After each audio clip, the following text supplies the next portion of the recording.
Movidiam podcast. Join the conversation with global innovators as they share their journeys, discuss the state of the industry, and share insight into the future of media for brands, agencies, and production companies.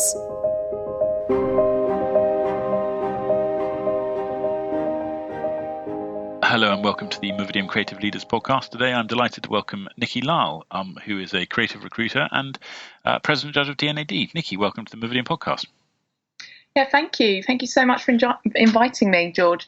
So, Nikky, we're going through a very interesting time just at the moment. We're sort of coming through this very challenging moment with the global pandemic. Can you tell us a little bit about, how the kind of creative recruitment space has been impacted and what you're seeing going on in the market? And then once we've covered that, we can get on to all the other good stuff that's going on. Yes. So what actually happened is initially when I realised the effect of COVID, I was going from calling people saying, congratulations, you're starting this job, to suddenly, I'm so sorry to have to tell you this, but the offer has been withdrawn. And usually, if for whatever reason somebody's not due to start a job, I'll say, great news, I can find you something else instead. It'll be a positive spin on it. Sure. For the first time, I would deliver that awful news and say, I'm very sorry, but it's quite quiet at the moment. And I can't really advise you, because we were going into, as they keep saying, unprecedented times and uncertainty. And as a recruiter, I always like to advise people and guide them throughout the industry. That's where I really add value. But I was even stuck myself because I didn't know what we were going into a few months ago. Sure. No, it's interesting, isn't it? I mean, I think it's such a universal unknown. But people, I think there's when we've seen, look at the Movidiam network, I mean, there's been a creative response. I mean, although it's not paid work necessarily, but creative folks have kept themselves busy and engaged, with kind of personal projects and other things which keep their minds off the challenges, I suspect. But you've done some quite interesting LinkedIn posts, for example, that have got a lot of traction and a lot of interest for, I think I'm reading one here. I've decided I'm going to send every single creative I get a permanent or freelance job a drink going forward. This is garnered some interest and some comment. I suppose this is how you kind of keep motivated and keep things moving forward. Yes, definitely. And also, I've got to know a lot of creatives a lot more in the last few months than I have done in years of working with them. Freelancers that in the past, I'd call them up and I'd say, hey, are you available for that freelance booking? Yes, no, quick chat, and that'll be over. Now my conversations are, I'm just checking in. How are you doing? How are you finding it out there? And my first response was to put on a series of events called Industry Leaders, where I invited clients of mine just to have a chat over Zoom. And I went from just hosting events with 10 people to now sell out events of 100. Yeah. And I'm a creative recruiter that's not an interviewer, that's suddenly taken on that skill. Yeah. And that shows you've got to be dynamic and evolve and adapt. Yeah, definitely. And so these events have been a real hit. And it's been just interesting because a lot of the leaders have survived a few recessions in their careers. And I've been asking them questions about that as well, which has been some great insight about how this is looking, and also asking them about how they think the best way is for us to maneuver out of this as well. So, and tell us a little bit about the structure of your business or your journey to date. I mean, obviously you've got the D&AD, judging. Yeah, that's huge. That's a huge piece of kind of kudos, which kind of helps, I suppose, people understand who you are, your position. I mean, you've got a responsibility there. But how has your career developed and your business developed? Well, I initially wanted to become a creative myself. I'm quite a creative person. I studied at Falmouth University, and I wanted to become a graphic designer, but I chose photography. And I've always enjoyed being a part of the industry.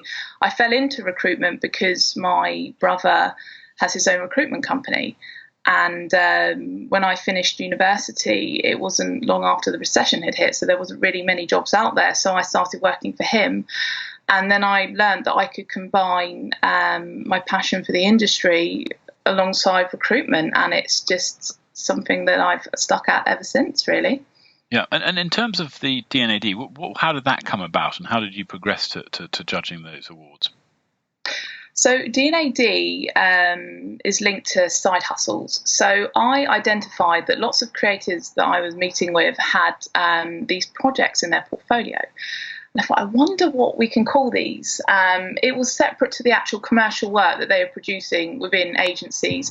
So an example was one which was a website called Crack and Cider, which was about a website where you could go onto and buy clothes for the homeless. Another chap had created a record label for a specific type of electronic music that he liked.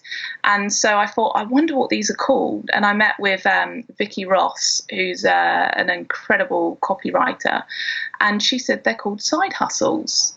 And so we put on an event called Nurture Your Side Hustle, where we invited people to come along and talk about them. And then D&AD got in touch with me because at that moment in time, they'd created the side hustle brief, and they wanted me to be on the judging panel. So that's how I first started working with D&AD, and then built a really good relationship with them over the years. And then this year they asked me to become to be president judge of the jury for this year's category. Brilliant. It's very interesting. I mean, it's a very hugely respected award ceremony, and you see, all the agencies around the UK. You see these awards on the mantelpieces, and it's impressive. It's a very impressive body of work that has to be got through to get to one of those. Yeah, definitely. I thoroughly enjoy working with D&AD. They're brilliant, and we've been having all sorts of conversations about how we can collaborate in the future in regards to information sharing for graduates, what they're all going to be going through this year, but also what's the workplace going to look like post-lockdown and this new COVID world that we'll be entering. Obviously, we're going to have to live with this. And they're having discussions with companies such as D&AD in the industry. And for me, as a creative recruiter, that's why my whole branding is creative recruitment with conscience. I've got a manifesto, which is all about what I stand for. And it is, a lot of it is support within the industry. I feel that that's something we could really offer as recruiters as well, where we've got our ears to the ground all the time, sharing that knowledge with people.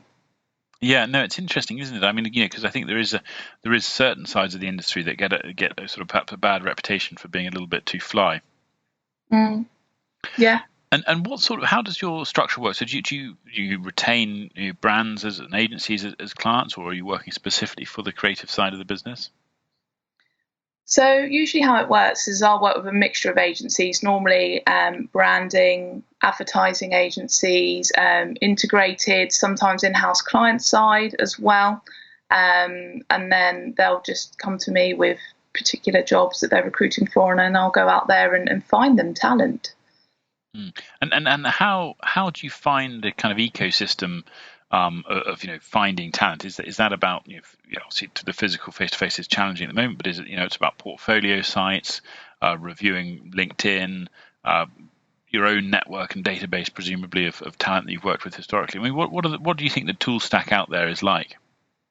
Yeah, mostly it would be my own connections that I've built over the years, and often I'll speak to somebody and at that moment in time I don't have the right role for them, but then I'll be in a meeting maybe 6 months later, and the client will be telling me exactly what they're looking for, and I'll know in my head instantly who I'm going to call as soon as I get out of that meeting. So that's always the first port of call.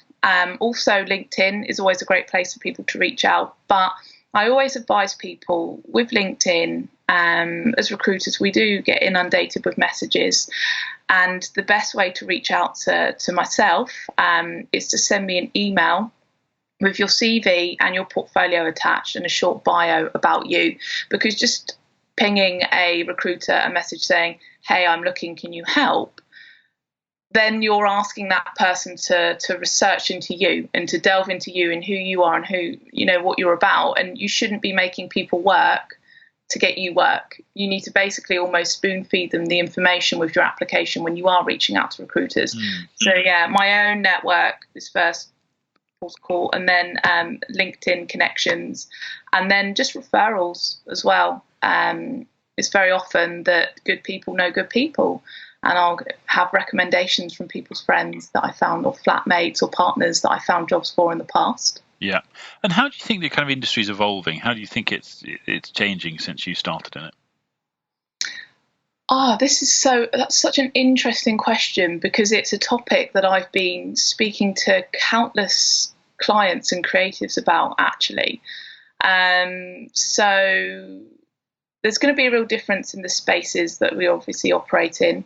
I know that co-working spaces are addressing navigation systems, and I know that from a kind of personal point of view, a lot of people have had a chance to do a bit of soul searching. The pause button's been pressed in our lives, and as the saying goes, when in the same storm but different boats. And so a lot of people have had a chance to be quite reflective. And I've noticed a real surge in creators saying to me, I want to find purpose now. It's not all about getting up, going to work, getting enough money to pay the bills, because I've realised I've been stuck in this house, and I might be with the person I'm pleased to be with, or I might not be.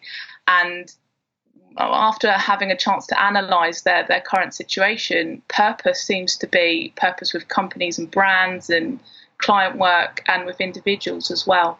That's really interesting, isn't it? I mean, that's people have pressed pause is an interesting way of looking at it, and I like your expression about being in different boats. I think that makes sense. And I think we often at Movidiam talk about the team of best fit, and that's based on an extensive review of portfolio and of data and of tools that people are listing on the profiling side of the site. And I think there is a team of best fit for every project out there.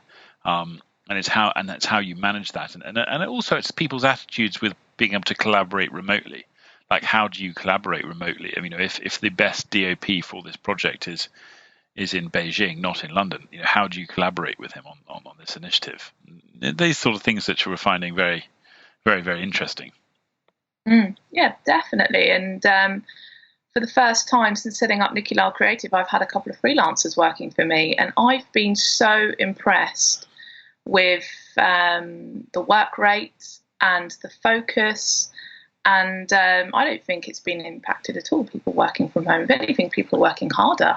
Well, I think what's interesting is that the creative services space, and so I particularly focusing on production here. They've already been quite COVID prepared, because it's form and disband, build up and shrink. Work from home, whereas it's kind of the more established, lawyers, bankers, etc., that they don't have any of that format historically, whereas the creative services do actually have that intrinsically in their DNA. In fact, the nature of a production is something that is built up and then evaporates.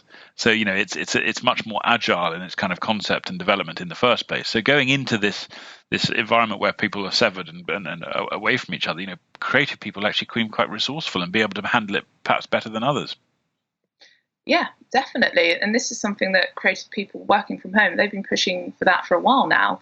And it'd be interesting to see how employers now respond to this. Well, I think the office has become a very, a frustration, and technology ultimately people use and imbibe and take on technology because of its convenience.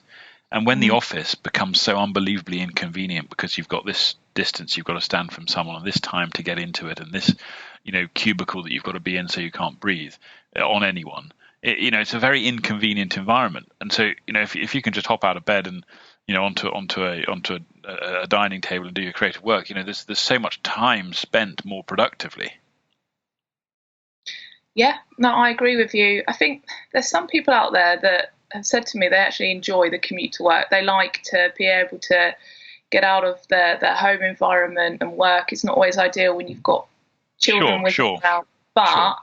But there's the two sides. I think it'd be nice to have a bit of a split where it's half working from home and then maybe half in the office. But I know a lot of clients of mine are talking about rotation systems. Yeah. But then how effective is that really? I mean, Zoom or Skype seems to be a great place to conduct meetings in the meantime. And also a lot of clients have been saying to me, we used to jump on a flight for a 1 hour meeting. And we were reluctant to do that now, actually. Well, I think there's certainly a new level of discipline that needs to come in. You can't just jump on Zoom calls like you roll into a meeting room and unprepared. You want to prepare stuff in advance, share it in advance, give everyone time to circulate it, and don't make them an hour long, make them 20-30 minutes, because otherwise everyone's knackered by the end of the day. If you're on 9 to 5 Zoom calls, you're completely busted, and people are going to soon want to kind of get back on a 2-hour commute to just find a bit of peace with the old podcast in. Yeah.